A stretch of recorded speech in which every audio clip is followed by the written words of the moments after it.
And tonight, breaking developments related to the Benghazi terror attack. Now, Fox News has exclusively learned that multiple requests for backup were made by the former Navy SEAL who died at the CIA annex, and those requests were, in fact, denied. Now, all of this information was obtained by Fox News from sources who were on the ground that tragic day in Benghazi.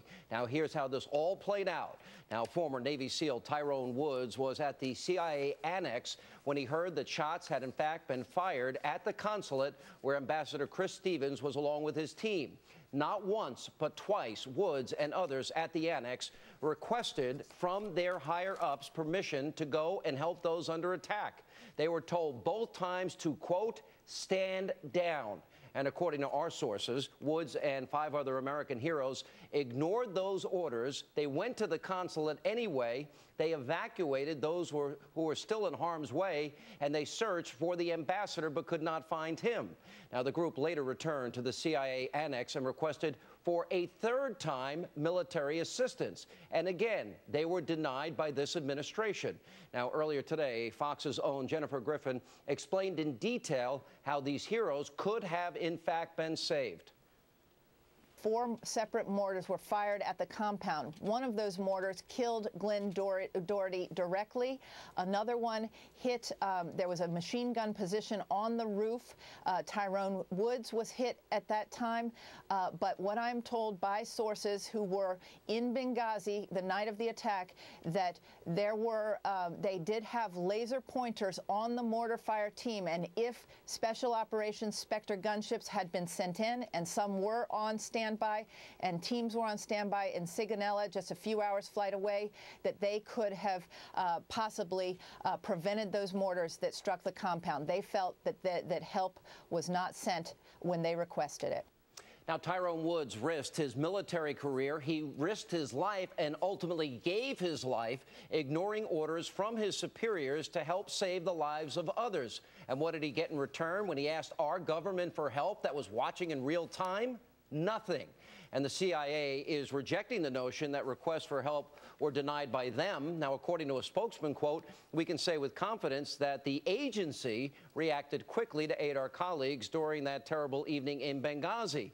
Now, moreover, no one at any level in the CIA told anybody not to help those in need. Now, claims to the contrary are simply inaccurate. And today, earlier, during a local interview, President Obama did what he always does. He dodged the question. Listen to this. Were the Americans under attack at the consulate in Benghazi, Libya, denied requests for help during that attack? Well, the election has nothing to do with 4 brave Americans getting killed and us wanting to find out exactly what happened. These are folks who served under me that I had sent to some very dangerous places. Nobody wants to find out more what happened than I do. But we want to make sure that we get it right, particularly because I have made a commitment to the families impacted as well as the American people. We're going to bring those folks to justice. All right, now, moments ago, I spoke with the father of this American hero, Tyrone Woods, to get reaction to these developments. An incredible interview. Here's what he had to say. We have learned so much in the aftermath of this attack. And, you know, we've learned that the ambassador first requested security. It was denied. We learned that while they were under attack, that they requested security and none was forthcoming. And we learned that they were watching this in the State Department. Charlene Lamb said they were watching this in real time, so everybody knew what was going on. And I wanted... Right, exactly. When I went back to Washington, D.C., when the bodies were flown in, I knew that something was fishy. It was just obvious that something was wrong with this picture. And in my mind, I questioned, you know, this was obviously a long, drawn-out battle. Why was there no immediate air support sent in that would have saved the lives of not just the other 30 people, but also the life of my son, who truly was an American hero? Now it's come out that pleas for help were made not just by the other individuals, but also my son. And that these pleas were turned down by the White House. Now, as you know, I'm a retired attorney. And I know that these actions legally do not constitute murder. But in my mind, the people in the White House, all of them, who had authority to send in reinforcements to prevent what they knew was going to be the death of my son, are guilty of murdering my son. There's new information that came out this morning that my son, on a couple of different occasions, requested permission to go to the aid of those 30 people who were being attacked. And on at least 2 of those first occasions, he was told, stay where you're at. Let them die. Don't go. And it does not surprise me that my son disobeyed orders in order to save American lives. That's the type of American hero he was.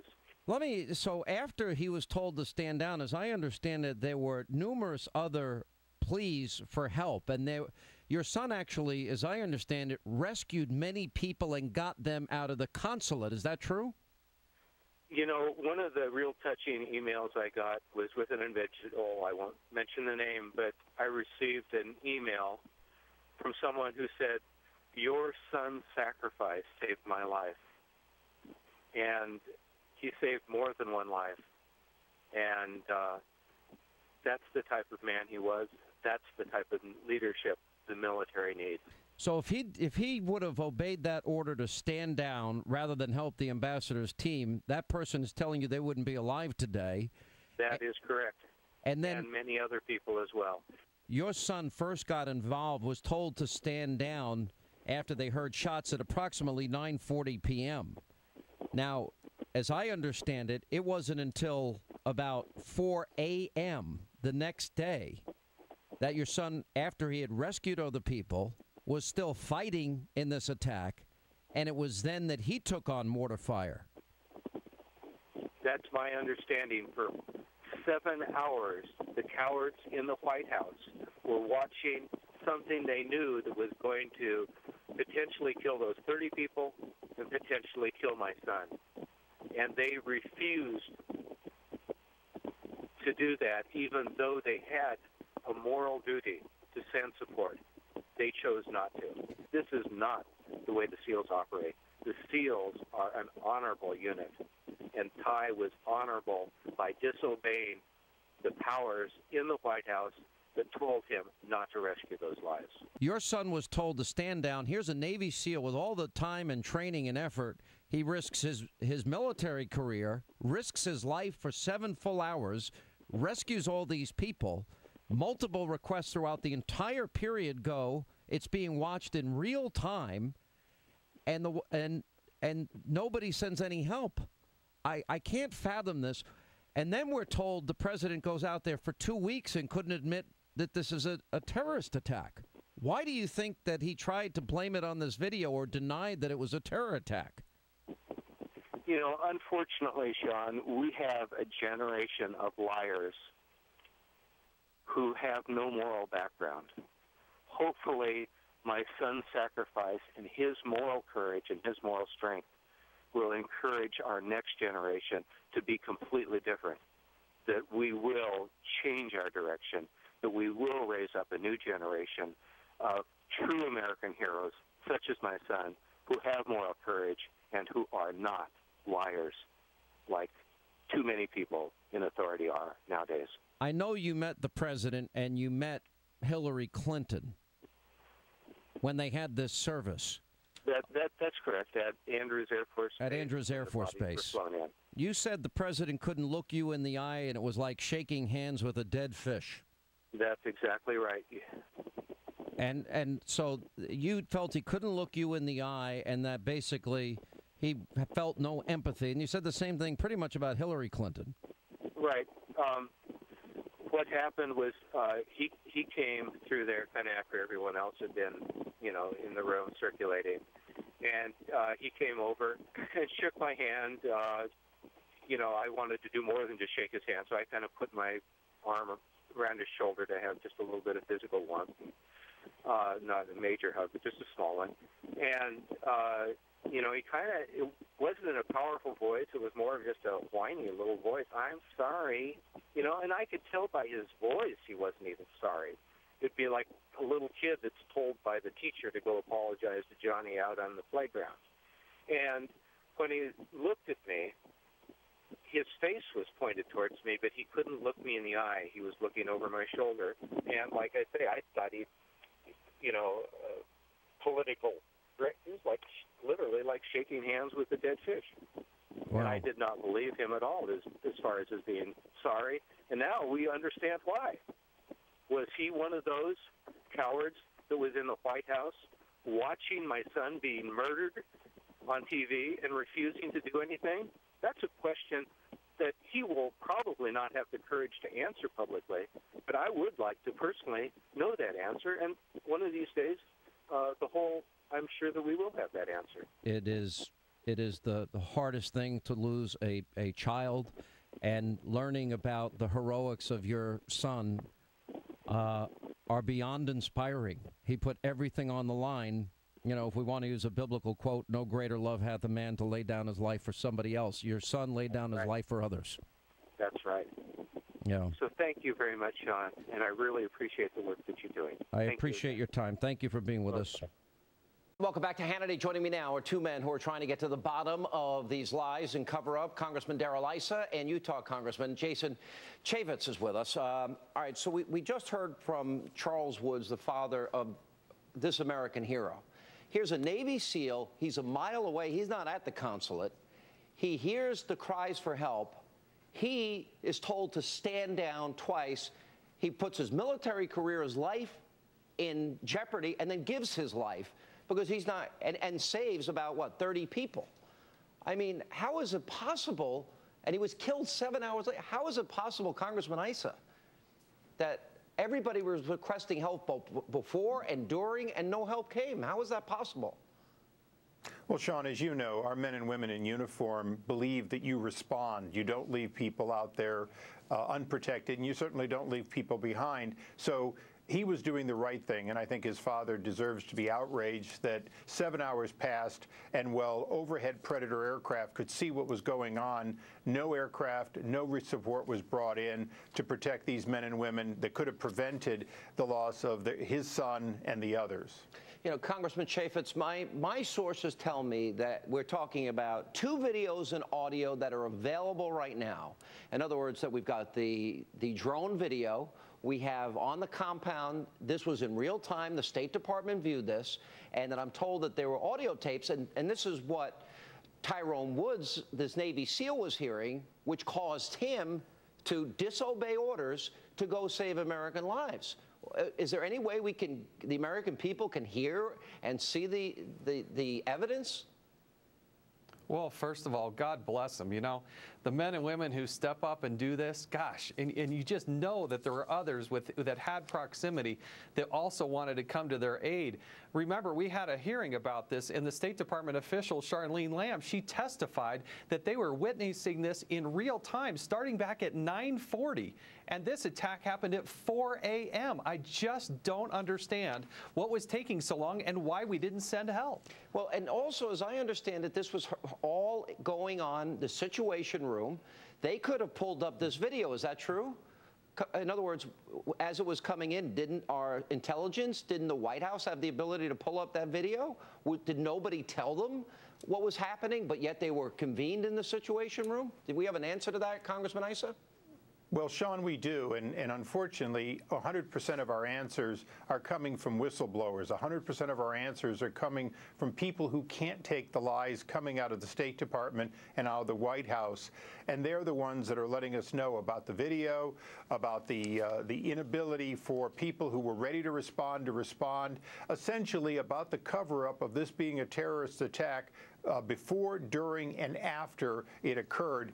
And that's what we're seeing more and more. Before, when there were previous attacks in June, nothing was done because they didn't want it to look that way. During the attack, they wanted to pretend like it wasn't happening, even at the cost of lives. And then afterwards, even after it was clear the president knew this was a terrorist attack, he continued for 2 weeks to have the American people want to believe that it was somebody in L.A. And understand, the Secretary of State made a promise to get the man in L.A. arrested, and they did get him arrested on a technicality, very clearly part of furthering a conspiracy to lie to the American people. And it's what I think is upsetting Americans.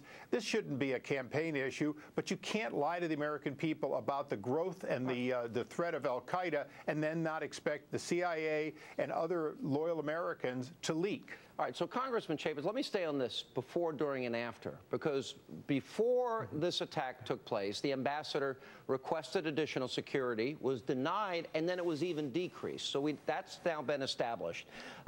Then during the attacks, as they're occurring, there's an urgent request for military backup, multiple requests as the attack is going on, and that is denied, even though we have military within an hour away. And then after that, the president, up to 2 weeks later, goes on The View and denied still it was a terrorist attack, points to this video, which had nothing to do with it, and says it was spontaneous, and it wasn't spontaneous. And as a result, we got 4 Americans dead, our embassy burned out, and the president lying for 2 weeks. Is there any possible way he did not know? There cannot be. We see emails that went directly into the Situation Room there at the White House. They were copied into the other intelligence agencies. They testify that they were witnessing it in real time. And what's just infuriating is that you talk to these families, you just interview these families. They don't know what's happened. I can tell you, though, that I went to Libya. I visited with General Ham, who's the 4-star general there in charge of the continent of Africa. I asked him if he had the capability, if he had the proximity. The answer was yes. But I said, why didn't we act? And he said, because he wasn't asked to. Now, he's a 4-star general. There aren't many people between him and the president. Somebody did not decide to take action. And the president ducked this question earlier. We played this in the A block. The president was asked whether or not they denied the military that was requested during an attack. Remember, Tyrone Woods was killed 7 hours after he went against orders to stand down. It was 7 hours later, and he went back and he fought after multiple requests.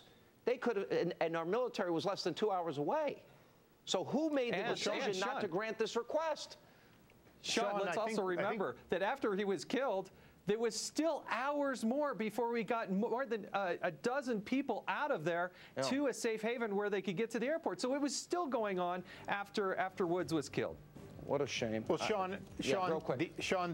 Sean, the undeniable truth is the president wanted to say in a debate that he told everyone that this was a terrorist attack 2 days later, and then on The View he wants to tell people it wasn't. The question is, which time was he lying? Yeah, and David Letterman, and on Jon Stewart it wasn't, quote, optimal, which is pretty cold.